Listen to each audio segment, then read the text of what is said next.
जय हिंद। स्वागत है आप सभी का आपके अपने YouTube चैनल अमृत एकेडमी पे।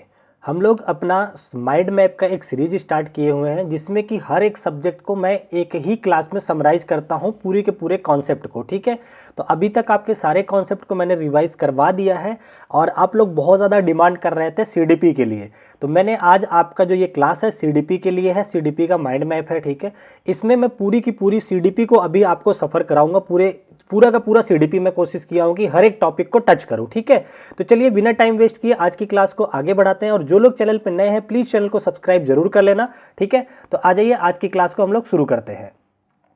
बहुत ध्यान से चीज़ों को सुनिएगा। जो चीज़ें अगर आप समझ ना पाए तो अगर सुनेंगे ध्यान लगा करके तो सब कुछ समझ जाएंगे और सब कुछ रिवाइज कर लेंगे। ठीक है, पहला टॉपिक जहां से क्वेश्चन सीटेट बार बार पूछता है, जिसको को आप ग्रोथ एंड डेवलपमेंट भी बोलते हैं। ठीक है ना, ग्रोथ एंड डेवलपमेंट, जिसको कि हिंदी में वृद्धि एवं विकास भी कहा जाता है। ठीक है ना, तो देखिए वृद्धि और विकास क्या होते हैं, इन दोनों को अलग अलग समझो आप। ठीक है ना, वृद्धि क्या होता है और विकास क्या होता है। ठीक है, पहले हम बात करते हैं विकास को यानी कि डेवलपमेंट को। ठीक है ना, डेवलपमेंट को, तो डेवलपमेंट क्या होता है, देखिए विकास सतत चलने वाली प्रक्रिया है जो वूम टू टूम यानी कि गर्भ से लेकर, आपसे क्वेश्चन पूछेगा कि क्या विकास जो है जन्म से स्टार्ट होता है? नहीं, विकास जन्म से नहीं, बिल्कुल विकास जो होता है गर्भ से शुरू होता है और बच्चा जब तक डेथ नहीं होती मतलब जीवन प्रयत्न चलता रहता है। ठीक है, विकास क्या है? बहुआयामी है। विकास क्या है? सतत प्रक्रिया है। देखो वर्ड पे मेरे ध्यान देना, जो चीजें नहीं भी लिखी होंगी वो भी मैं बोलूंगा, आप लोग समझते रहो। ठीक है ना,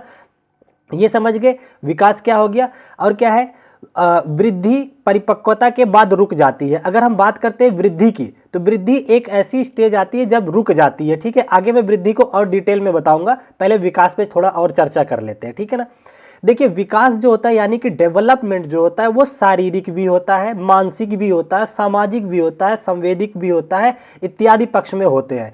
मतलब जैसे मेरी बोलचाल की भाषा, समय के जैसे जैसे मेरी उम्र बढ़ती जा रही है, आपकी उम्र बढ़ती जा रही है, आप लोगों के विचारों में क्या होता है, एक गहनता आती जा रही है। ठीक है ना, तो वो जो हो रहा है उसे बोला जाता है डेवलपमेंट होता है। ठीक है ना, ये इन्वायरमेंट, अनुवांशिक, आप किसके साथ रह रहे हो, हर तरीके से डेवलपमेंट होता है। ठीक है ना, तो कई तरीके से हर चारों तरफ से डेवलपमेंट होता है और ये एक बहुआयामी होता है, ये याद रखोगे। डेवलपमेंट से अगर इतना आपको पता है तो आपको चीजें प्रॉब्लम नहीं क्रिएट करेंगी। ठीक है ना, अभी मैं वृद्धि, उससे पहले आपको मोटर डेवलपमेंट के बारे में बता दूं, फिर वृद्धि को बताता हूं। ठीक है ना, अब मोटर मतलब होता है शारीरिक डेवलपमेंट। मोटर डेवलपमेंट दो तरीके से आपको पढ़ना है जहां से क्वेश्चन बनता है। एक होता है आपका ग्रॉस मोटर, ठीक है ना, एक होता है फाइन मोटर। ग्रॉस मोटर जिसको कि हिंदी में स्थूल गतिक कौशल कहा जाता है। ठीक है ना, और जो फाइन मोटर होता है सूक्ष्म गतिक कौशल का या सूक्ष्म गतिक विकास कहा जाता है, कौशल का विकास कहा जाता है। अब ग्रास मोटर स्किल में क्या आता है, या स्थूल गतिक कौशल, यहाँ स्किल लिख लो चाहे तो, स्किल होता है ये। ठीक है ना, अगर मैं स्थूल गतिक कौशल की बात करूं तो इसमें क्या होता है, इसमें पूरे के पूरे शरीर का इस्तेमाल या पूरे हाथ का, पूरे पैर का, पूरा बॉडी का इस्तेमाल किया जाता है। इसमें कोई मतलब ना एक लीनियर वे में, जैसे अगर मुक्का पूरा बांध करके यूज करे। ठीक है ना, बचपन में क्या होता है, आप लोग बच्चे को देखते होंगे ना, जब वो ग्रास मोटर स्किल में होता है, खाना खाता है तो वो उंगली से नहीं, पूरा पूरा ऐसे मुट्ठी भर के पकड़ लेगा। ठीक है ना, तो वो पूरे हाथ का ही इस्तेमाल करता है, उंगलियों को अलग से नहीं मैनेज कर पाता है। तो किसमें ये आ जाता है, ये होता है उसका स्थूल गतिक कौशल यानी कि ग्रॉस मोटर डेवलपमेंट। समझ गए? अच्छा, एक आपसे पूछेगा कि फाइन मोटर डेवलपमेंट क्या होता है। फाइन वर्ड से ही आप समझ लीजिए कि जिसमें सुंदरता आ जाए। फाइन से मतलब है कि जैसे मान लो ये पेन है, अब मुझे पेन पकड़नी पड़ेगी तो मेरा अब क्या है, फाइन मोटर स्किल डेवलप हो चुकी है, तो मैं पेन को उंगलियों से पकड़ लूंगा, जितनी जरूरत है उतना ही इस्तेमाल करूंगा। बचपन में आप लोग जब सीख रहे होंगे तब देखते होंगे पेन को ऐसे, जब कोई पकड़ाता था टीचर तो पेन को पूरे हाथ से पकड़ते थे। क्यों? क्योंकि आपका एक्टिव था, ग्रास मोटर स्किल थी वो। अब जब फाइन मोटर स्किल आ गई तो हम क्या कहते हैं, बारीकियों पे ध्यान देते, जितनी जरूरत उतनी इस्तेमाल करते हैं। तो अंगुलियों का यूज, ये सब सारी चीजें किस में आती हैं, फाइन मोटर स्किल पे, यानी कि सूक्ष्म गतिक कौशल पे आती है। ठीक है ना, यहां तक समझ गए? चलिए अब हम इसके जो विकास है यानी कि डेवलपमेंट है वो कौन कौन से पक्ष में कैसे होता है उसकी बात कर लेते हैं। ठीक है ना, देखिए पहले हम देखते हैं कॉग्निटिव डेवलपमेंट यानी कि संज्ञानात्मक पक्ष में विकास।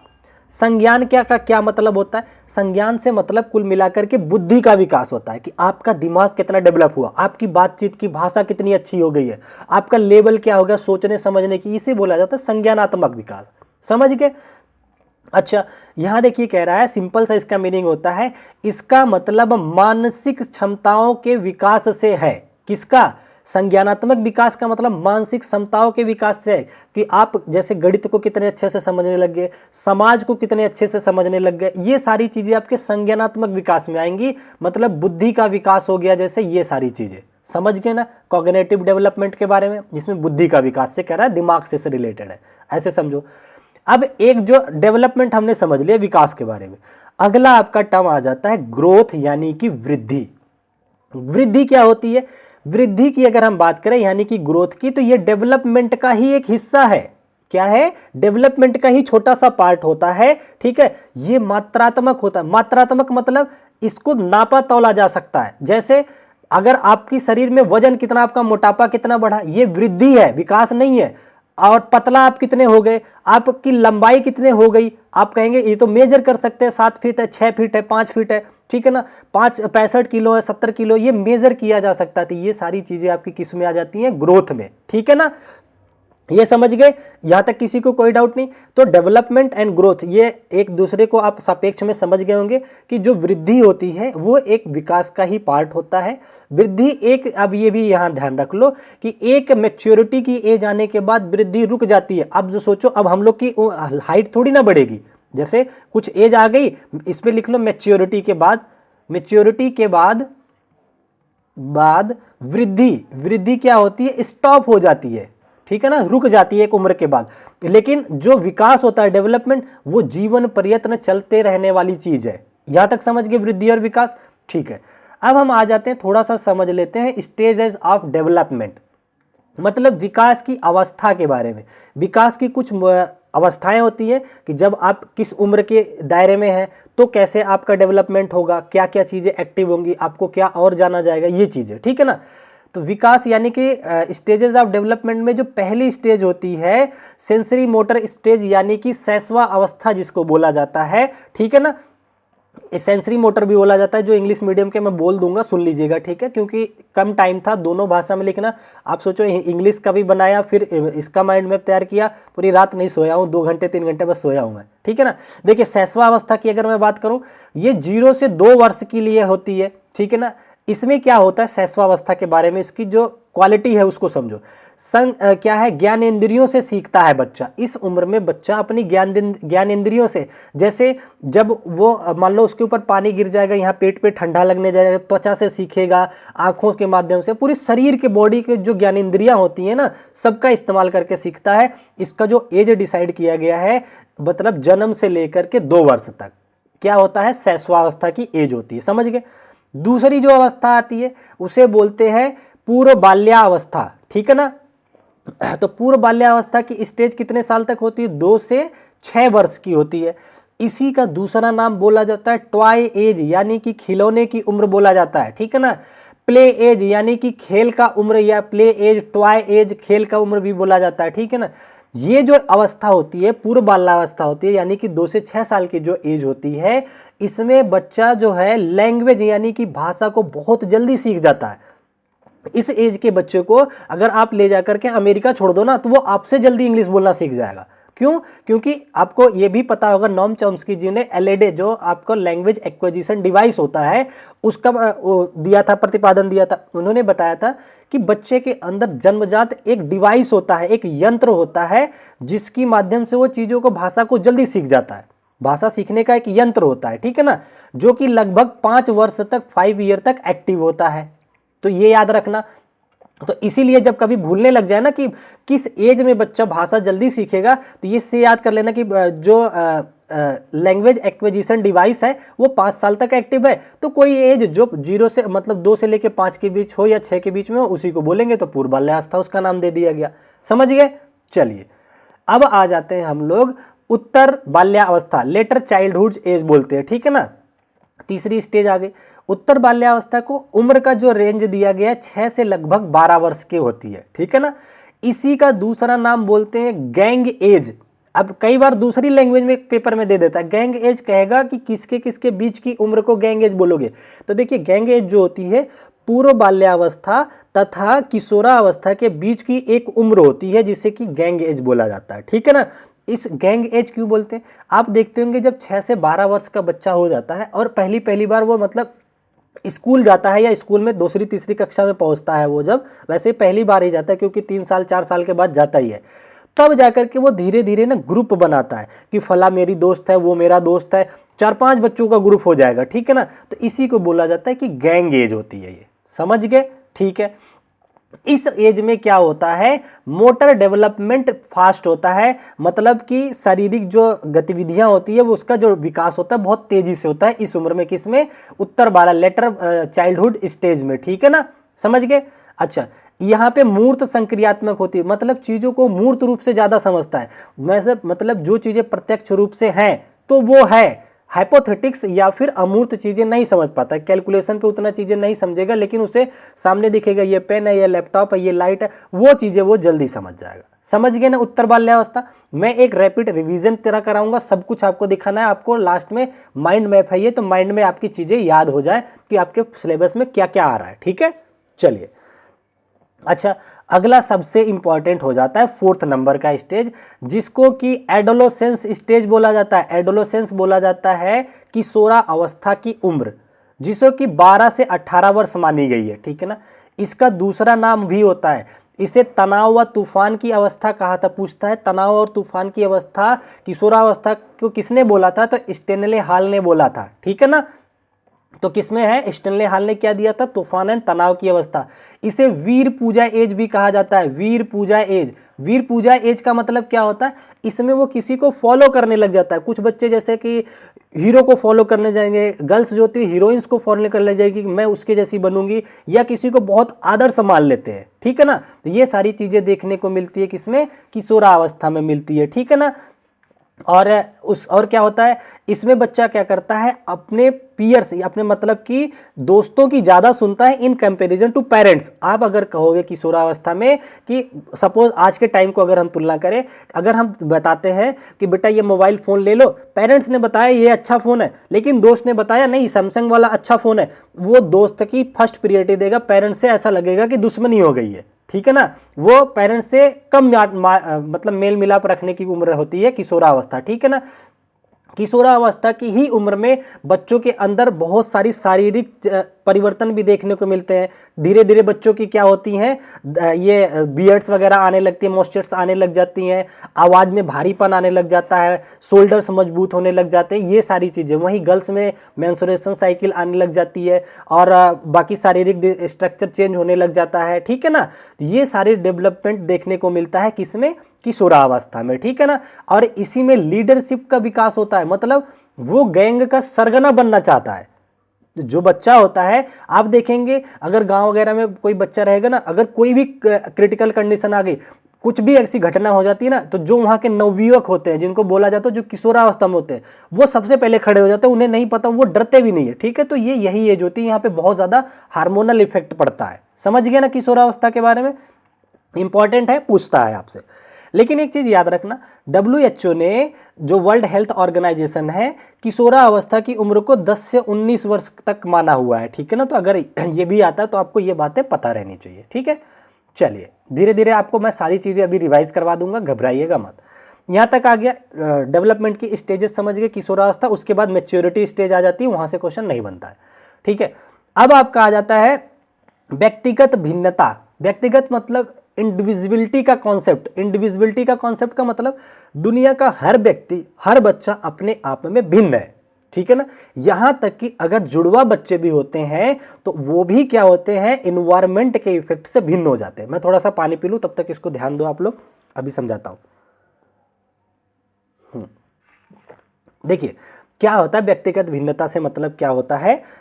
देखिए, हर व्यक्ति भिन्न होता है, इसके दो कारण होते हैं। व्यक्तिगत भिन्नता के दो कारण, एक तो होता है जेनेटिक्स, मतलब अनुवांशिक।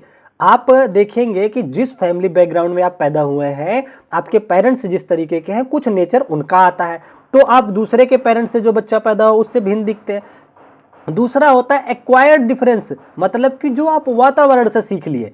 फॉर एग्जाम्पल, जैसे दो बच्चे एक ही घर में पैदा हुए, मान लो एक ही पेरेंट्स के हैं, जैसे मैं और मेरे भाई हैं मान लो, एक जो है पल बढ़ रहे हैं गांव में, मैं यहाँ शहर में रहने लग गया। तो अब जब आप कुछ दिन के बाद दोनों से बात करेंगे या दोनों को देखेंगे ना, तो आपको एक भिन्नता नजर आएगी, चाहे हम कितने ही साथ रहे, चाहे हम ट्विंस हो जाए, ठीक है, मैं एग्जांपल दे रहा हूँ, ट्विंस हूं नहीं मैं, ठीक है ना। तो क्या देखने को मिलता है भिन्नता, क्यों? क्योंकि इन्वायरमेंट और जो अनुवांशिकता दोनों का इंटर रिलेशन होता है किसी की व्यक्ति की भिन्नता को बनाने के लिए, ठीक है ना। तो यहाँ पे क्या अर्जित क्या क्या करता है, सोशल चीजें अर्जित कर लेता है, समाज कल्चरल हो गया, क्या हो गया, इमोशनल चीजें क्या होता है, अलग डेवलप हो जाता है, ठीक है, जैसे इन्वायरमेंट में आप रहते हो। और अनुवांशिक से क्या क्या धारण करता है बच्चा, अनुवांशिकता से जैसे फिजिकल, आप देखेंगे कि जितनी हाइट पिता की है लगभग उतनी अगर बच्चे की आ जाती है, वो तो जेनेटिक्स की वजह से आ गई। मेंटल देखेंगे, बच्चे के देखोगे जितना समझदार है वो चीज़ें देखने को मिलती है, तो ये मेंटल आते, ये किस में आ जाता है, अनुवांशिकता। तो हर एक बच्चा अपने आप में इंडिविजुअल है, तो यही इसका कारण होता है कि उसके पीछे दो रीजन, अनुवांशिकता एंड इन्वायरमेंट। और पूछेगा कि बच्चे के विभिन्नता के लेकर के कितना कितना पार्टिसिपेशन होता है, तो एक तरह से देखोगे 50-50। लेकिन एक रिसर्च को देखा जाए तो अब जो है बच्चे के डेवलपमेंट में सबसे ज़्यादा इफेक्ट जिसका पड़ रहा है वो होता है इन्वायरमेंट का होता है, ठीक है ना। तो ये सारी चीज़ें से आप वाकिफ रहिएगा। चलिए यहाँ तक समझ गए। अब एक आता है मोटिवेशन, ये चैप्टर आपसे पूछता है, यानी कि अभिप्रेरणा। पहली बात तो मोटिवेशन का मतलब होता है कि एक ऐसी चीज, उद्दीपक जिसको पाने के बाद व्यक्ति क्या होता है अपनी लाइफ में कुछ अच्छा करने लग जाए, इसको मोटिवेशन बोलते हैं। इसके प्रकार होते हैं, जैसे कि आपका सीटेट का एग्जाम है, आपको मैं दो तरीके से मोटिवेशन दे सकता हूं। जैसे अगर मैं ये कह दूं कि देखिए आपकी पर्सनल लाइफ है, आपको खुश रहना है लाइफ में, और आप मोटिवेट हो रहे हैं कि आपको टीचिंग करना अच्छा लगता है, तो आप आंतरिक रूप से मोटिवेट हो रहे हैं। आपको ये लग रहा है कि मुझे पढ़ाने में तो बहुत मजा आता है, इसलिए मैं सीटेट पास करूंगा और एक अच्छा टीचर बनूंगा। तो आप किस तरह के मोटिवेशन से ग्रसित है, तो आप ग्रसित कहना तो नेगेटिव हो जाता है, तो आप जो है आंतरिक मोटिवेटेड है, ठीक है ना, इंटरस्टिक मोटिवेशन बोलते हैं, ठीक है ना। और इसके बोलते अंतः आत्मा, मतलब अंतर आत्मा से ये चीजें निकलती हैं, ठीक है ना। जैसे अगर एक क्वेश्चन आपसे पूछ लेता है सीडीपी में कि एक बच्ची है जो डेली अपने एग्जाम्स को अटेंड कर रही है और वो कह रही है कि मुझे एग्जाम देना बहुत अच्छा लगता है, इससे मैं खुशी फील करता हूं, या आपसे कह देगा कि एक बच्चा है वो गिटार बजाता है, तो वो किस तरीके से प्रेरित है, तो वो अंतः प्रेरित है, उसे सुखद भावना होती है ये काम करके। जैसे मैं प्रेरित हूं, आप लोगों की लगातार क्लासेस लेकर के आ रहा हूं, तो मुझे इंटायर मोटिवेशन है कि नहीं, मुझे अच्छा लग रहा है, आप लोगों से एक अच्छा फीडबैक मिल रहा है, कि मेरी ये अंतरात्मा कहती है कि मेरी वजह से अगर कोई बच्चा पास हो जा रहा है सीटेट में, अपनी लाइफ में एक कदम भी आगे बढ़ रहा है, तो उसको सोच करके मैं खुश होता हूं, तो ये मेरा इंटायर मोटिवेशन हो गया, ठीक है ना। एक होता है बाह्य मोटिवेशन या एक्सटेंसिक मोटिवेशन बोलते हैं। बाह्य मोटिवेशन ये हो गया मुझे कि अगर मुझे ये पता चले कि अगर मैं अच्छे अच्छे क्लास लेके आऊंगा तो आप लोग मुझे फीस के रूप में 10-10 हजार रुपए जमा कर दोगे, तब जाकर के मैं अगले दिन सुबह ही उठ जाऊंगा, मुझे पढ़ाना है, क्यों? क्योंकि मुझे फीस मिलेगी, आज बच्चे मुझे फीस देंगे।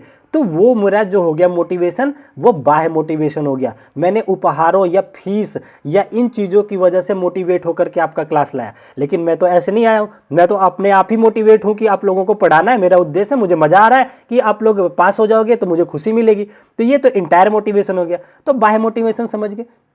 आपको कहेगा कि एक बच्ची है जो कि स्कूल में हमेशा टॉप करना चाहती है, क्योंकि वो चाहती है कि अगर वो टॉप करेगी, वो कहती है कि अगर वो टॉप करेगी तो उसके पेरेंट्स खुश रहेंगे और उसके स्कूल टीचर खुश रहेंगे और उसको क्या करेंगे, मेडल देंगे या तो नगद पुरस्कार देंगे। तो वो किस तरीके से अभिप्रेरित है, तो बाह्य तरीके से। समझ गए, लोभ के लालच में आ जाता है, रिवार्ड, मार्क्स, रिजल्ट, ये सारी चीजें समझ गए। थार वगैरह देना अगर आ जाए इसके अंदर, समझ गए यहाँ तक ना। चलो, और वैसे हमें ना इसको बढ़ावा देना चाहिए, किसको, जो आंतरिक मोटिवेशन है हमारा, समझ गए।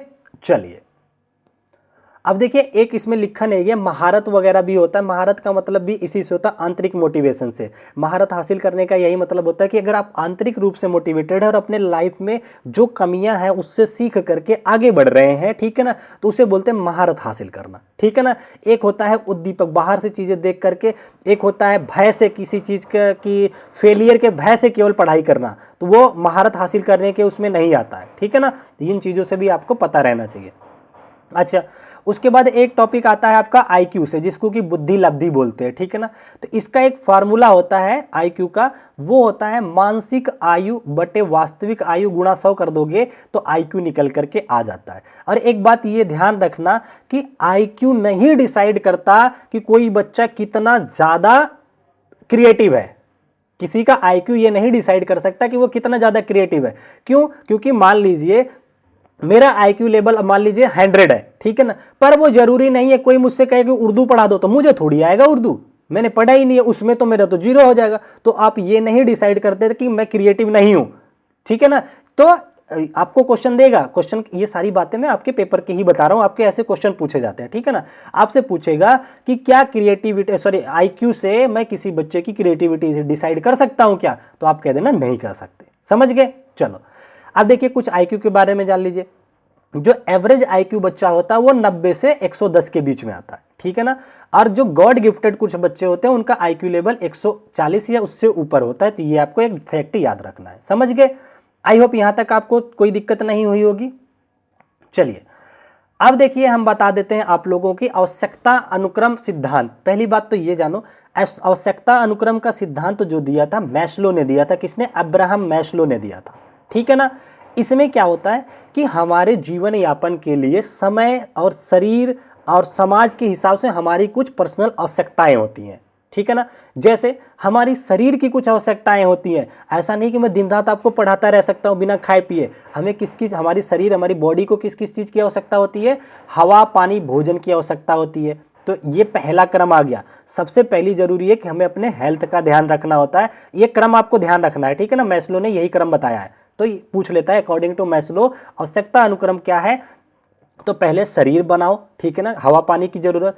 जब शरीर ठीक हो गई तो अब आपको चाहिए सुरक्षा। सुरक्षा की आवश्यकता होती है, मतलब आपको रोजगार चाहिए जिसके लिए आप लोग मेहनत कर रहे हैं। स्वास्थ्य की चिंता करेंगे कि हम बीमार ना पड़े, अपना LIC वगैरह बनवा लें। ये सुरक्षा होती है कि अगर हम ना रहे तो हमारे परिवार का सपोर्ट मिले, मतलब बहुत तरीके की सुरक्षा। तो दूसरी स्टेज में आप क्या करोगे? दूसरे अनुक्रम में सुरक्षात्मक आवश्यकता की परिपूर्ति करोगे। तीसरा, जब आपको लगेगा कि नौकरी वोकरी लग गई तब आप लोग क्या करते हैं? प्रेम करते हैं, शादी करते हैं, ये सारी चीजें आ जाती हैं। प्रेम व अपनत्व की अवस्था इसको बोलते हैं। इसमें दोस्ती आ सकती है, फैमिली आ सकती है, लव आ सकता है।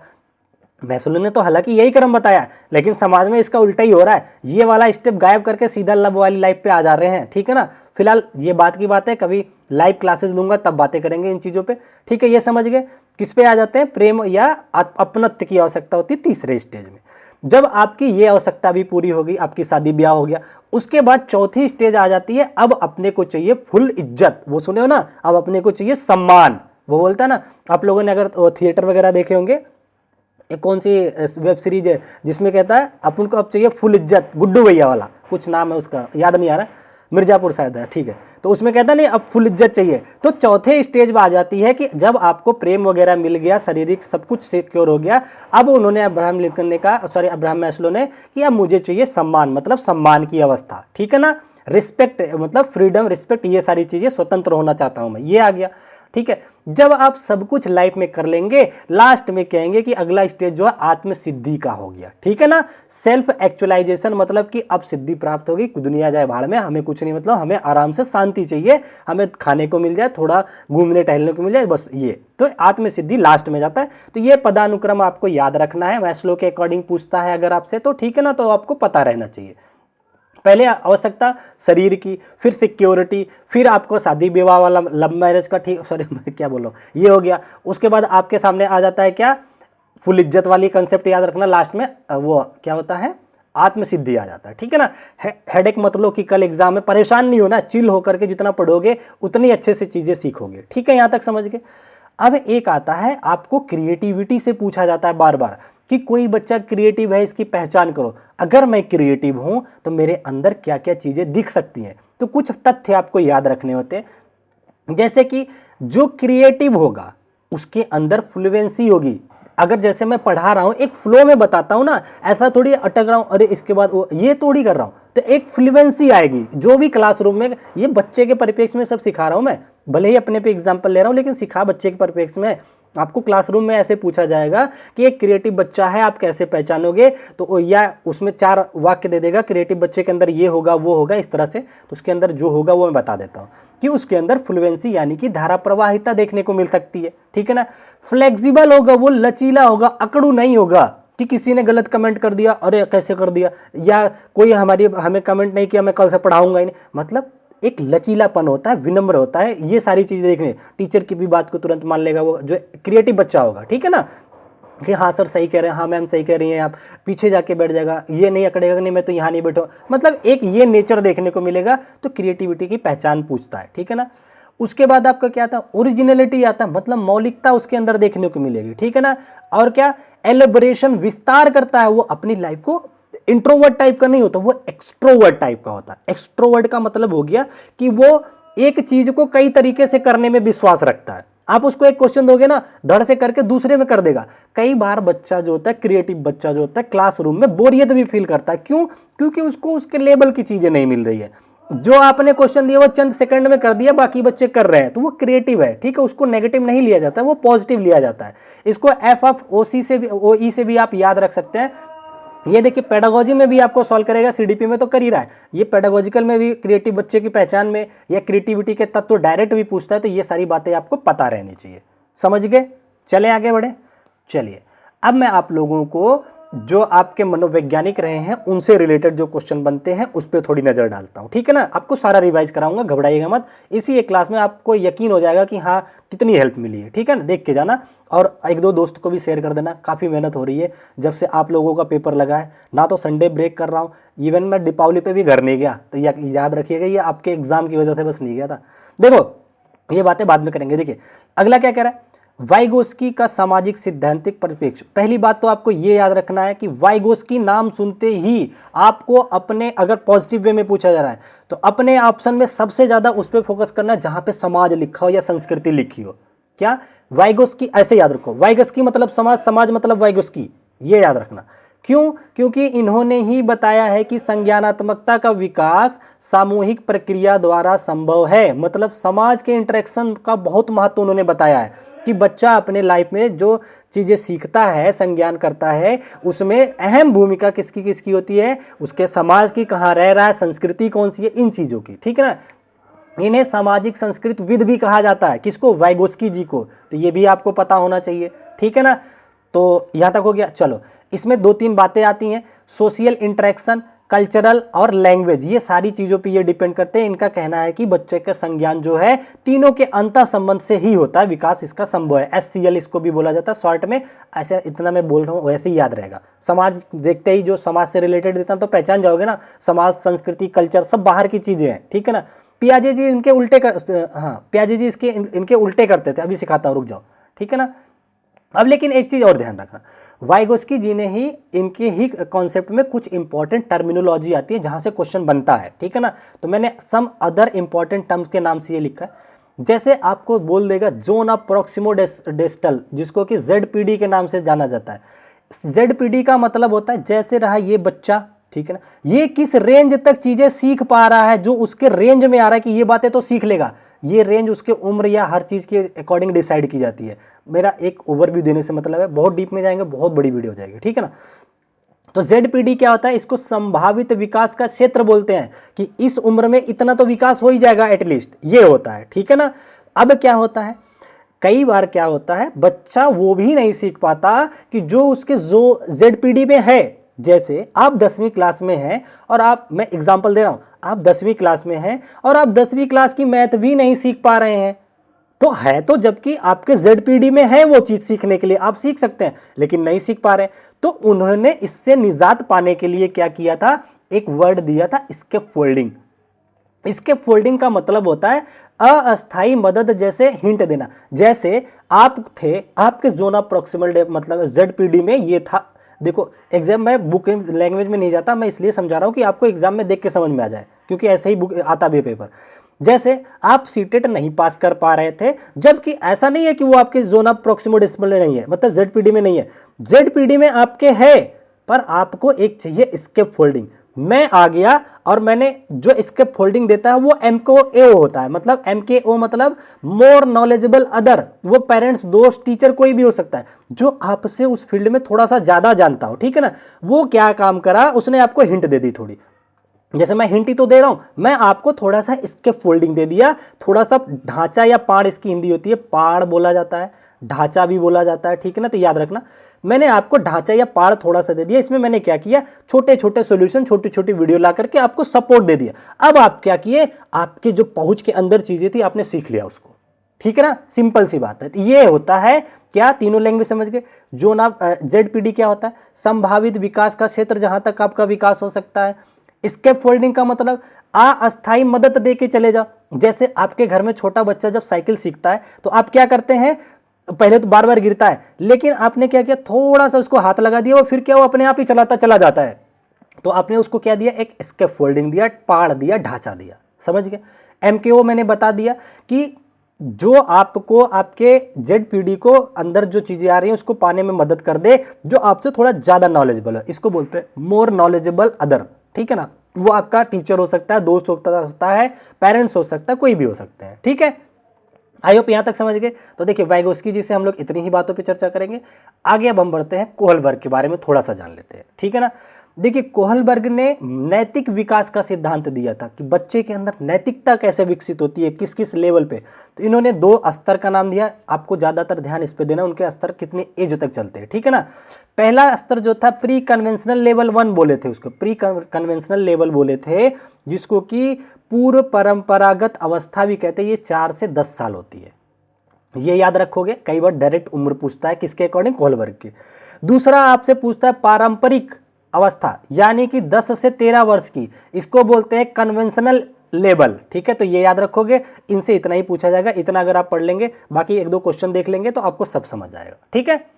चलिए अब मैं आपको बच्चे के अंदर होने वाले कुछ विकार पे बात करता हूं। क्या विकार, विकार का मतलब होता है कोई भी चीज सीखने पढ़ने में कुछ कमी आ जाना। कई सारे नाम आपसे डायरेक्ट पेपर में देखने को मिलेगा। पहला विकार जो होता है डिसलेक्सिया, हिंदी में भी आता है, मैथ में भी आता है, हर सब्जेक्ट में पूछा जाता है, हर जगह पूछा जाता है। डिसलेक्सिया का मतलब होता है पढ़ने में कठिनाई होना। पढ़ने में कठिनाई होने से क्या मतलब है, बच्चा उच्चारण के हिसाब से फिगर को मेंटेन नहीं कर पा रहा है।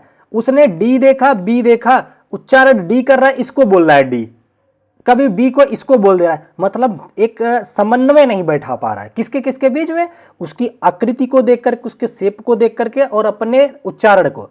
इसको बोलते हैं डिसलेक्सिया।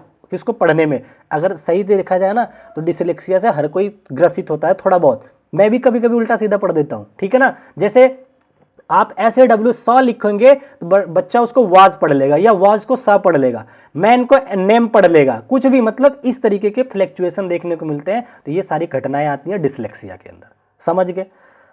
चलिए आगे बढ़ते हैं। देखिए मेरी आंखें तो आपको समझ में आ रहा है, मेरी आंखें बंद हो रही हैं। अच्छा कोई बात नहीं है, आपका एक ही दिन का पेपर है और बिल्कुल मोटिवेटेड रहना, ठीक है। कोई भी टेंशन लेने की बात नहीं है, मैं हूं। अगर अभी भी जरूरत पड़ेगी, अभी मैं कोशिश कर रहा हूं, अगर हिम्मत जुटती है आप लोगों के लिए, मैथ और साइंस का एक संपूर्ण रिवीजन लेकर के आऊंगा, दोनों को एक साथ ही पढ़ा दूंगा। लगभग 50-60 क्वेश्चन लेके आऊंगा जो बहुत ज्यादा एक्सपर्ट है, जहां से बार बार आता है। अभी रिवाइज कराऊंगा आपको, लगभग 6-7 बजे तक मिल जाएगी वो वीडियो, ठीक है ना। तो पढ़ते रहो आप लोग। एक विकार होता है अफेजिया। अफेजिया का मतलब फंस जाना, ऐसे याद रखो, अफेजिया, फंस गया। कैसे फंस गया, बात करते करते फंस जा रहा है बच्चा, तो भाषा के संप्रेषण में क्षमता को अफेजिया बोलते हैं, ठीक है ना। जैसे मैं आपसे हेलो करके बात करता रहूं, हेलो, फिर फंस जाऊं, ठीक है ना। तो ऐसे याद रख लो, ठीक है। अफेजिया क्या होता है, भाषा संप्रेषण से अक्षमता होती है, ठीक है ना। अच्छा उसके बाद आपका आता है डिस्ग्राफिया। डिस्ग्राफिया हिंदी में भी ऐसे ही आता है, इंग्लिश में भी ऐसे ही आता है, हर जगह ऐसे आता है, CDP में भी ऐसे आता है। डिस्ग्राफिया का मतलब, ग्राफ का मतलब होता है जिसको पेन से लिखा जाए। डिस्ग्राफिया वो विकार होता है जिसमें लिखने में कठिनाई आती है, ठीक है। तो ये याद रखोगे। एक आपका आता है डिसकैलकुलिया। डिसकैलकुलिया गणितीय अक्षमता होती है, इसमें बच्चा गणित के कैलकुलेशन वगैरह में परेशान रहता है, ठीक है ना। तो छोटी छोटी चीजें अब तक थोड़ा बहुत पढ़ा होगा, रिवीजन करवा देते हैं। अगला आपका आता है विकार डिस्थीमिया। डिस्थीमिया का मतलब होता है गंभीर तनाव की स्थिति, ठीक है ना, बहुत मानसिक रूप से परेशान, ये चीजें आती है डिस्थीमिया के अंदर, ठीक है। तो याद करो। मॉर्फिया भी होता है, वो क्या करता है, चीजों इसमें लिखा नहीं गया है, वो मॉर्फिया भी होता है, उसमें क्या होता है, सेम टाइप की वस्तु को भिन्न नहीं कर पाता है, मोर और मुर्गे में अंतर नहीं कर पाएगा वो, ठीक है। तो ये चीज़ें आ गई, ऐसे याद रखो मॉर्फिया होता है, ठीक है। जो मुझे याद आता रहेगा मैं बताता रहूँगा, वैसे मैं शॉर्ट नोट में सब कुछ लिखा था। चलिए यहाँ तक समझ गए आप लोग, यहाँ तक आई होप किसी को कोई दिक्कत नहीं होगी, विकार समझ गए होंगे। इतना सुनने के बाद कुछ भी अगर पढ़ा होगा तो एकदम से याद आ गया हो कि इसमें ये होता है, इसमें ये होता है। मेरा उद्देश्य यही है, लास्ट मोमेंट पे और कितना दिया जा सकता है, समझ लीजिए, ठीक है ना। चलिए अब हम आ जाते हैं बहुबुद्धि का सिद्धांत। पहला क्वेश्चन तो यही बन जाता है आपका कि बहुबुद्धि का सिद्धांत किसने दिया था। तो ये हार्वर्ड गार्डनर ने दिया था, ठीक है ना। हार्वर्ड इनका पूरा नाम है, या गार्डनर ने दिया था, ये समझ लो। तो बहुबुद्धि का सिद्धांत किसने दिया था, हार्वर्ड गार्डनर ने। इसके अनुसार इनका कहने का ये मतलब है कि बुद्धि के कई प्रकार होते हैं, ठीक है ना। यह कोई एक क्षमता नहीं है, एक तरह का नहीं है। तो बुद्धि के कई प्रकार है, मतलब कि अगर कोई मान लो जैसे नाविक हो गया, कोई नाव चलाने वाला हो गया, या कोई टूरिस्ट गाइड हो गया, तो उसको ना स्थानों की ज़्यादा नॉलेज होगी। मतलब नाविक को पता होगा कि नदी में कहाँ ज़्यादा गहराई है, कहाँ पे छिछला है, ठीक है ना। तो उसके अंदर स्थानिक बुद्धि ज़्यादा विकसित हुई है, ठीक है ना। वहीं एक सिंगर होगा, उसके अंदर भाषाई या गाने वाले जो बुद्धि होती है वो डेवलप होती है। इन्होंने लगभग आई थिंक 8 बुद्धि का जिक्र किया हुआ है, ठीक है ना। वो सारे नाम अगर जिसने कभी नहीं सुना तो गूगल कर लेना, सब मिल जाएगा, ठीक है ना। मेरा आपको सब कुछ याद दिलाने से पर्पज है, ठीक है। ये समझ गए, ये हो गया। आपसे पूछेगा स्थानिक बुद्धि किसमें किसमें पाई जाती है, इंटेलेक्चुअल बुद्धि किसमें पाई जाती है, या ये भी एक क्वेश्चन बनता है कि उन 8 बुद्धियों में कौन सा नहीं आता है। तो सर्च जरूर कर लेना कि 8 बुद्धियां हैं कौन सी, ठीक है ना। क्योंकि मुझे एक आधी मिसिंग भी लग रही है, तो मैं बताऊंगा नहीं, अभी आपको सर्च करना है तो ज़्यादा याद रख पाओगे। अच्छा देखिए क्या एग्जाम्पल में, जैसे देखिए भाषाई बुद्धि हो गया, तर्कपूर्ण बुद्धि हो गया, संगीतिक बुद्धि हो गया, और स्थानिक बुद्धि हो गया। इस तरीके से बहुत सारी हो जाती हैं, ठीक है। लगभग बहुत सारी तो नहीं, 8 बुद्धियों की जिक्र किया। किसने किया, हार्वर्ड गार्डनर ने किया, ठीक है ना। समझ गए, पहचान जाओगे ना, कि पूछ लेगा कि एक नाव चलाने वाले के अंदर कौन सी बुद्धि विकसित होगी, तो बता दोगे ना कि स्थानिक बुद्धि है, ठीक है भाई। अगला आपका एक सिद्धांत आ जाता है त्रिबुद्धि का सिद्धांत। बस ये याद रख लो, इसको विलियम स्टनबर्ग ने दिया था। किसने दिया था बोलो, त्रिबुद्धि का सिद्धांत विलियम स्टनबर्ग ने दिया था। स्टनबर्ग ने क्या दिया था, त्रिबुद्धि का सिद्धांत दिया था। अच्छा अब हम ये 3 बुद्धि के नाम लिख लो, प्रैक्टिकल, क्रिएटिव और एनालिटिकल, ठीक है ना। तो ये 3 बुद्धि है, ऐसे याद रखना, ज़्यादा नहीं पूछा जाता है, बहुबुद्धि जरूर पूछा जाता है, ठीक है। अब आपका आ जाता है समावेशी शिक्षा, ठीक है ना। अच्छा मैं थोड़ा सा और पानी पी लेता हूँ, पढ़ो इसको जरा।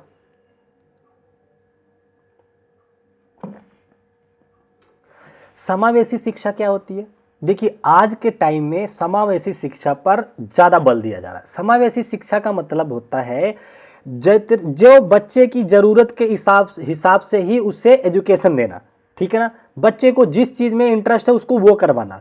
एक ऐसा समावेशी क्लासरूम क्या होता है, एक ऐसा क्लासरूम जिसमें हर तरीके का बच्चा, टॉपर बच्चा, फेलियर बच्चा, जिस तरीके से वो शारीरिक रूप से कमजोर बच्चा, मानसिक रूप से कमजोर बच्चा, सबको ला करके अगर एक जगह ज्ञान दिया जाता है, पढ़ाया जाता है, तो उसे बोला जाता है समावेशी शिक्षा या समावेशी क्लासरूम। क्लासरूम लग गया तो क्लासरूम हो गया, शिक्षा होगी तो शिक्षा हो गया, ठीक है ना। बच्चों की जरूरत के आधार पर उसे शिक्षा दी जाती है, इतना याद रखेगा।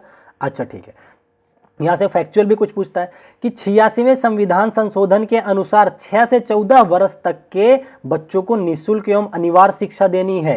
ये पूछ लेगा कि कौन से संविधान संशोधन में 6 से 14 वर्ष की बात करी गई है, तो 86वां संविधान संशोधन है। ये शायद आई थिंक अनुच्छेद 21 में रखा गया है, कहाँ है आप लोग सर्च कर लेना, ये उसमें चला जाता है, लेकिन पूछ लेता है कई बार। ये समझ गए, चलिए यहाँ तक तो समावेशी से इतना ही आएगा, और बाकी उसमें समावेशी शिक्षा से डायरेक्ट आएगा जो अपने आप मानसिक क्षमता से दे देंगे आंसर, पढ़ते ही आपको आंसर समझ आ जाएगा, ठीक है ना। अगला आपका आ जाता है RPWD। ये क्या होता है, RPWD क्या होता है, right to person with disability, मतलब जो शारीरिक रूप से अक्षम है उनकी क्या क्या राइट्स है, उसके बारे में कुछ चीज़ें हैं, रिपोर्ट वगैरह उसकी बात करता है, ठीक है ना। 2016 में PWD को RPWD में रिप्लेस कर दिया गया था। ये पूछा गया था कि PWD को RPW में कब किया गया था, तो 2016 में, ठीक है ना। अच्छा पूछेगा कि कितनी उस डिसेबिलिटीज़ का जिक्र किया गया है, तो RPWD में आपको 21 डिसेबिलिटीज़ का जिक्र किया गया है। ये याद रखना चाहिए कि आंख का, कान का, हाथ का कैसे कैसे होता है, वो 21 होते हैं, ये याद रखना, ठीक है ना। ठीक है, अगला आपसे कह रहा है कि यहाँ अच्छा RPWD जो है 15 जून 2017 को लागू हुआ था, ये भी पूछ लेता है कई बार, तो ये छोटे छोटे फैक्ट भी आपको याद रहने चाहिए, ठीक है।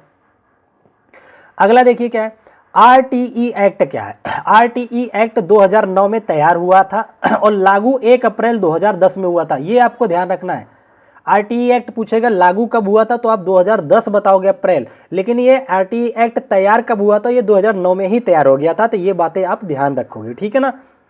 चलो यहां तक समझ गए, ठीक है।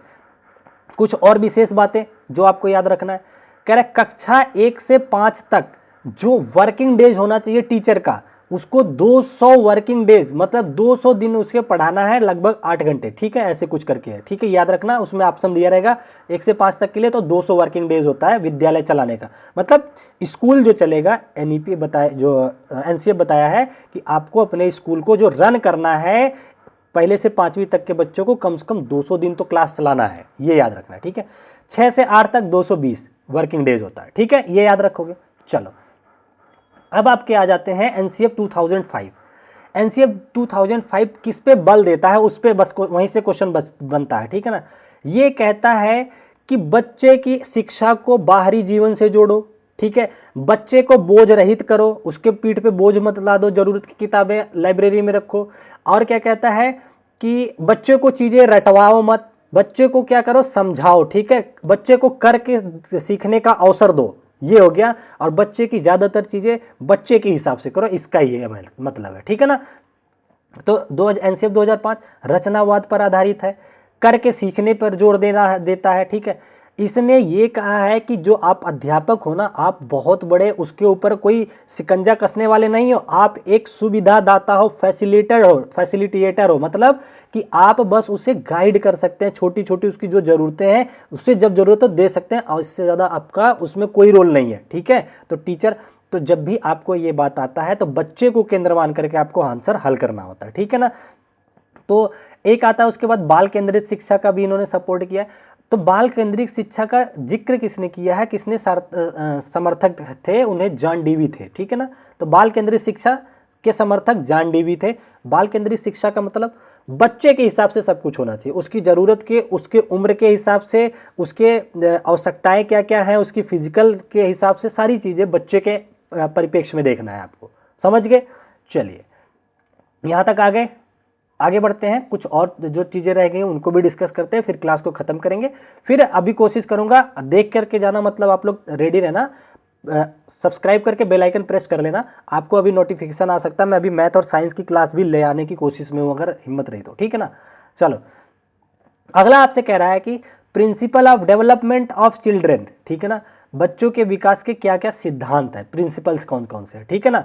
पहला निरंतरता का सिद्धांत, मतलब बच्चे का जो विकास होता है निरंतर होता रहता है, विकास तो मैंने बता ही दिया कि निरंतर चलता रहता है, ये रुकता नहीं है, ठीक है ना, ये याद रखना है। व्यक्तिगत भिन्नता का सिद्धांत, मतलब हर एक बच्चा अपने आप में इंडिविजुअल है, मानसिक रूप से, शारीरिक रूप से, थॉट के हिसाब से, हर तरीके से, ये पता होना चाहिए आपको। अनुवांशिकता और पर्यावरण का सिद्धांत, मतलब बच्चे के डेवलपमेंट में अनुवांशिकता का भी हाथ होता है और साथ ही साथ पर्यावरण का, कि वो रह कहाँ रहा है, ठीक है, ये मैंने चर्चा कर ही दिया, ठीक है। एकीकृत और अंतर संबंध का सिद्धांत, ठीक है ना, इंटीग्रेशन एंड इंटरेक्शन का सिद्धांत होता है कि किस तरह से इंटरेक्शन कर रहा है बच्चा, ठीक है ना, ये हो गया। अच्छा आगे बढ़ चलते हैं, थोड़ा और देखते हैं क्या क्या टॉपिक रह गया है। एक आता है प्रिंसिपल ऑफ यूनिफॉर्म पैटर्न, ठीक है ना, इसका क्या पैटर्न होता है, सेंसरी, फिर अच्छा ये क्या है, कंसंट्रेट, अबस्ट्रैक्ट, ये चलता है पहले, मतलब ये तो मैंने बता दिया था, यहाँ फिर क्यों लिखा हूँ। सेंसरी मोटर स्टेज आती है, कंसंट्रेट स्टेट आती है, फिर अबस्ट्रैक्ट मतलब अमूर्त सबसे बाद में आता है। जैसे सोचो बच्चा पहले चीज़ें को अपने ज्ञान इंद्रियों से फील करता है, समझता है, फिर उसके अंदर क्या होता है कि थोड़ा सा कंक्रीट आ जाता है, मतलब देख करके मूर्त चीज़ों को समझेगा। अमूर्तता जो है लास्ट में आता है, ये याद रखना बस, ठीक है। तो इससे इतना ही आपको जानकारी रखनी है। अब एक आ जाता है विकास डेवलपमेंट में principle of direction. Principle of direction यहाँ से क्वेश्चन बनता है, ये इंपॉर्टेंट है, कैसे विकास होता है बच्चे का। एक होता है सिफेलोकार्डल और एक होता है प्रॉक्सिमोडिस्टल। सिफेलोकार्डल का मतलब होता है सिर पाद विमुख भी बोला जाता है इसको, हेड टू फुट, मतलब बच्चे का पहले सिर का विकास होता है, फिर जा करके नीचे के धड़ जो होते हैं पैर तक विकास जाता है, ठीक है ना। पहले बच्चा सर, जैसे देखो छोटा बच्चा सोया रहेगा ना, पहले सर हिलाना सीखेगा, फिर हाथ पैर या फिर शरीर हिलाना सीखेगा, ठीक है ना। तो इस तरह के जो विकास होता है उससे बोला जाता है सेफेलोकॉर्डल, ठीक है, याद रखना। ये क्या, देखो, control upper part of body before the lower part, पहले वो अपर पार्ट को विकसित करता है, उसके बाद नीचे जाता है। ये होता है किसके अंदर आता है, सेफेलोकॉर्डल, याद रखोगे ना। सिरोत्पाद भी, हिंदी में कई सारे वर्ड है यार, कंफ्यूज हो जाते हैं, ठीक है। उसके बाद आपका आता है प्रॉक्सिमोडेस्टल, ये होता है समीप दूर विमुख बोलते हैं इसको। प्रॉक्सिमोडेस्टल का मतलब होता है, अगर ये बच्चा है, ये सेंटर से विकास शुरू होता है, ठीक है। मतलब पहले शरीर के, आप देखोगे यहाँ से, अपने बच्चे को देखा होगा कभी, यूं यूं करता है, क्यों, शरीर हिलाता है, फिर हाथ हिलाएगा, अंगुलियों हिलाने के तो बहुत लास्ट कंडीशन आती है, ठीक है। तो वो सेंटर से बाहर की तरफ उसका विकास हो रहा है, ठीक है ना। जैसे अगर आप बच्चे के सामने एक खिलौना फेंक दो ना, तो पेट के बल पूरा शरीर को ले जाएगा, उसके बाद हाथ बढ़ा करके लेता है। जैसे यहाँ पे देखो, सेंटर टू बॉडी होता है, क्या, सेंटर, फिर उसके बाद बॉडी पार्ट इसका विकसित होता है। ये आंखों बना देना ऐसे, ठीक है ना, ये हाथ होता, ये पैर हो गया। इतना अच्छा बच्चा नहीं, ठीक है, ये हो गया। कह रहा किसी चीज को पाने के लिए पहले पूरे शरीर को ले जाता है, फिर आर्म्स को फैलाता है। आप देखेंगे पूरा भाग के जाएगा, उसके आप देखोगे ना, यहाँ वस्तु रखी रहेगी ना, पूरा शरीर यहाँ तक लेके पहुंचेगा तब हाथ। जबकि हमें क्या है, हम तो वहां तक हाथ फैला के ही ले लेते ना। तो सिरोत्पाद, ये प्रॉक्सिमोडिस्टल यही कहता है, ठीक है ना, कि सेंटर फिर बाहर की शरीर का विकास, समझ गए। और सिरोत्पाद यानी कि सेफेलोकार्डल क्या होता है, सर, फिर ये नीचे, इस तरीके से। चलो आगे आ जाते हैं। अब हम बात कर लेते हैं जीन प्याजे का, ठीक है ना। जीन प्याजे जी का संज्ञानात्मक, देखिए एक क्वेश्चन और बनता है कि वाइगोस्की और प्याजे जी के बीच में भिन्नता है, तो हाँ भिन्नता है। उनके बीच में सिमिलरिटी कहाँ होती है, दोनों लोग बच्चे के क्रिएटिव विकास के बारे में सोचे हैं, ये दोनों का सिमिलरिटी है। बाकी हर चीज़ में भिन्नता है, भाषा में भी भिन्नता है। उनका मानना है कि इनका मानना था कि पहले विचार आता है फिर भाषा आता है, उनका कहना था कि भाषा से विचार का जन्म होता है, पियाजे जी का। तो इस तरीके से उनके अंदर भिन्नताएं देखने को मिलती है। थोड़ा थोड़ा आपको चीज़ें अब रिकॉल हो रही होंगी, ठीक है ना। अच्छा, जीन पियाजे के संज्ञानात्मक विकास, आयु देख लो।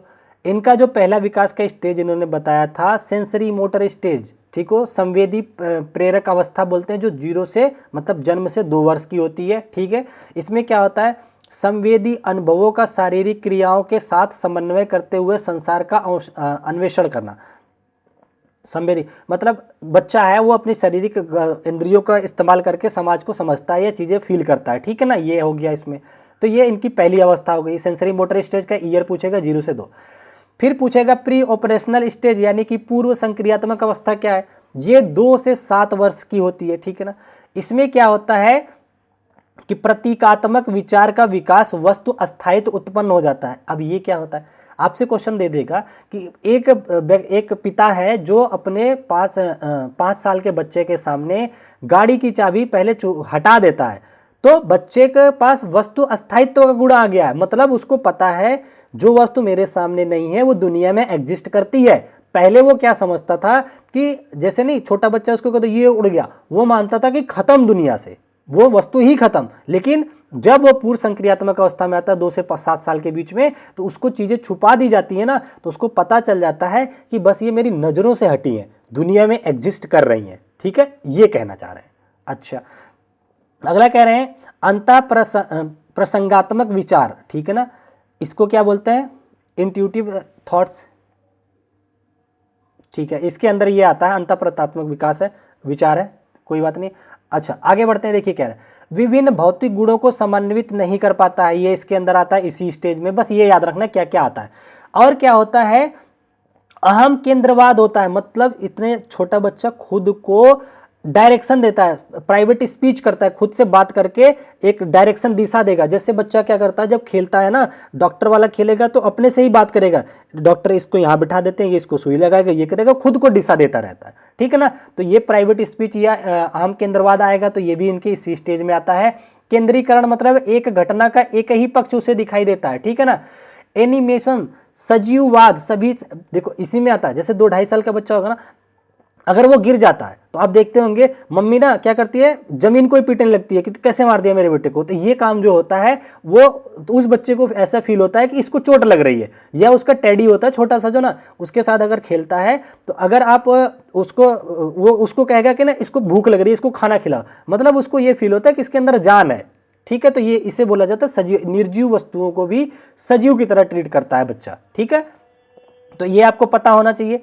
अच्छा, केंद्रीकरण हो गया, एक घटना का एक ही पक्ष से समझ आता है। ठीक है, जैसे केंद्रीकरण से मतलब आपको समझाना चाहूँ, अगर ये सीधी सीधी गिट्टियाँ ऊपर नीचे रखी हुई, इसको मैं इस तरह से रख दूँ तो वो इसको दूसरी चीज़ समझने लग जाता है। खड़े बोतल में पानी, जैसे इसमें लेबल को भी उस तरह से देखता है कि अगर खड़े बड़ा बोतल है तो उसमें ज़्यादा पानी होगा, वही अगर छोटे में कटोरे में निकाल दो तो कम होगा। ये सारी चीज़ें इसी से रिलेट होती है। ठीक है, अगर थोड़ी बहुत कोई चीज़ ऊपर नीचे हो जाए तो इग्नोर कीजिएगा, लास्ट मोमेंट है, अपना रिवीजन पर ध्यान दीजिएगा। अगला कहता है आपसे मूर्त संक्रियात्मक, तीसरा स्टेज आ जाता है इनका कॉन्क्रीट ऑपरेशनल स्टेज। मूर्त का मतलब ये 7 से 11 वर्ष की होती है। इसमें क्या होता है, अंतः प्रज्ञात्मक विचार का जन्म की जगह तार्किक विचार आ जाते हैं, लॉजिकल थॉट आने लग जाते हैं। ठीक है, विभिन्न वस्तुओं का जिक्र, तार्किक नहीं आता, तार्किक तो इससे अनौपचारिक पे आता है, मूर्त में तो अमूर्त में आता है तार्किक। ठीक है ना, तो एक बार इसको सर्च कर लेना। वैसे 7 से 11, बड़े आपसे जो पूछा जाएगा यही पूछा जाएगा कि मूर्त संक्रियात्मक स्टेज की अवस्था कितनी है, 7 से 11 होती है। ये पता रहना चाहिए आपको अकॉर्डिंग टू जीन पियाजे। ठीक है, विभिन्न वस्तुओं का जियोग्राफिक इसे नॉलेज हो जाता है कि किस तरह से कौन सी वस्तु बनी हुई है। ठीक है ना। अच्छा, यहाँ तक अगर आप लोग वीडियो को देख लिए हैं तो देखिए आप लोगों के लिए काफ़ी मेहनत हो गई है, और बेस्ट विशेष मेरी हमेशा आप लोगों के साथ रहेगी। आप लोगों को कैसा लगा मेरी मेहनत अब तक के पूरे सीटेट की जर्नी में, जितना आप लोगों को जब से तैयारी कर रहे हैं, कितना मेरा सपोर्ट रहा, उन सारी चीज़ों को आप कमेंट के माध्यम से ज़रूर बताएंगे। और अच्छे से आप अपने आप को मोटिवेट रखेंगे, एग्जाम्स में जाएंगे। ठीक है, एक एक प्रश्नों को ध्यान से अटेम्प्ट करेंगे, कोई भी हेडेक लेने की ज़रूरत नहीं है। एग्जाम में थोड़ा जल्दी पहुँच जाना, ठीक है ना, कोशिश करना समय से पहले पहुँच करके, और ठंड का मौसम है, अपना मफलर टोपी वगैरह ले करके जाना। ठीक है, कोई दिक्कत ना आनी चाहिए, क्योंकि बाद में अगर वहाँ पे कोई दिक्कत होती है, खांसी जुकाम कुछ भी होता है, तो उससे आपका पेपर का नुकसान हो सकता है। ठीक है ना, तो अगर यहाँ तक बने हैं तो इन सारी चीज़ों का आप ध्यान रखिएगा, और मेरी पूरी कोशिश रहेगी आप लोग सीटेट पास करके आओ। मैं आप लोगों के लिए प्लान कर लिया हूँ कि आपको क्या क्या कराना है। आपका बीपीएससी का एग्ज़ाम हो गया, यूपी सुपर टेट हो गया, कीवीएस हो गया, आपका रीट का हो गया, ये सारे एग्जामों के लिए मैं क्लासेस बहुत प्रॉपर वे में लेके आऊँगा। ठीक है, तो चैनल को सब्सक्राइब कर लेना। जहाँ तक हो सके, अगर आपको लगता है कि वाकई मैंने आपके लिए कुछ मेहनत करी है, तो इस चीज़ों को शेयर भी करना अपने दोस्तों तक, नीडी तक, जिसको भी ज़रूरत है। ठीक है ना, अच्छा लगेगा मुझे। मैं तो अपने काम को बहुत ईमानदारी से, बिल्कुल निस्वार्थ होकर के, जैसा आप लोगों ने कमेंट किया, जो जो चीज़ों की आप लोगों ने डिमांड रखी, सब कुछ किया। ठीक है ना, लास्ट में आकर के मैं सोचा नहीं था कि आपका इंग्लिश भी करवा दूंगा आप लोगों के माइंड मैप, लेकिन आज रात को जग करके उसको भी हमने तैयार कर लिया। ठीक है, हालांकि इतनी कुछ बातें करनी है अब ये, क्योंकि ये लास्ट टॉपिक है आज का। ठीक है, अगला जो स्टेज आ जाता है आपका औपचारिक, लास्ट ही है ना, हाँ देखिए, औपचारिक संक्रियात्मक अवस्था, ये 11 से 15 वर्ष की होती है। ठीक है ना, किशोर तर्क का प्रयोग करना शुरू कर देता है, अधिक अमूर्त रूप से हो जाता है, मैथ ट्रिग्नोमेट्री के सवाल सॉल्व करने लग जाता है। ठीक है, परिकल्पनात्मक चिंतन करने लग जाता है, हाइपोथेसिस उसके अंदर डेवलप होने लग जाता है। ठीक है, तो कैसा लगा क्लास जरूर बताइएगा। ठीक है, मुझे इंतजार रहता है। आजकल मैं आप लोगों के रिप्लाई कम कर पा रहा था कमेंट में, क्योंकि बहुत सारी क्लासेस तैयार करनी है। और चैनल को सब्सक्राइब कर लेना। अभी आपको एग्जाम में पहुंचने से पहले एक वीडियो और मिलेगी, मैथ साइंस की कंप्लीट रिवीजन कराऊंगा अभी। ठीक है, थोड़ी देर बाद उसको भी मैं शूट करूंगा। तो आप लोग अपना प्यार जरूर दिखाइए, और बहुत अच्छा आप लोग कमेंट भी कर रहे हैं। ठीक है, तो कैसा लगा आप लोगों को वीडियो, जरूर फीडबैक दीजिएगा। ठीक है, तो आज की क्लास को यहीं तक रखते हैं, फिर मिलेंगे आप लोगों से नेक्स्ट वीडियो में। आपकी क्लास को काफ़ी मिस करूंगा आफ्टर सीटेट। ठीक है ना, क्योंकि जो आप लोगों ने एक मोटिवेशन दिया लगातार कमेंट करके कि सर ये पढ़ाओ, मुझे इस चीज़ की ज़रूरत है, एक अटैचमेंट रहा। अब थोड़ा सा ब्रेक होगा, आप लोग सीटेट दे लेंगे तो थोड़ा ब्रेक लेंगे, कोई कहीं नहीं जाएगा। मैं डेली बेसिस पे क्लासेस अपलोड करूँगा। ठीक है ना, मैथ या साइंस जो भी होगा, आपकी ज़रूरत के हिसाब से, जैसा एग्ज़ाम कब है उस हिसाब से नोटिफिकेशन सब कुछ आता रहेगा। तो चैनल पे बने रहिएगा। ठीक है, और बीच बीच में कमेंट वगैरह करते रहेगा बातचीत। ठीक है, तो आज की वीडियो यहीं रखते हैं, फिर मिलेंगे आप लोगों से नेक्स्ट वीडियो में। तब तक के लिए आप अपना ध्यान रखें। Bye bye, take care, thank you so much, जय हिंद।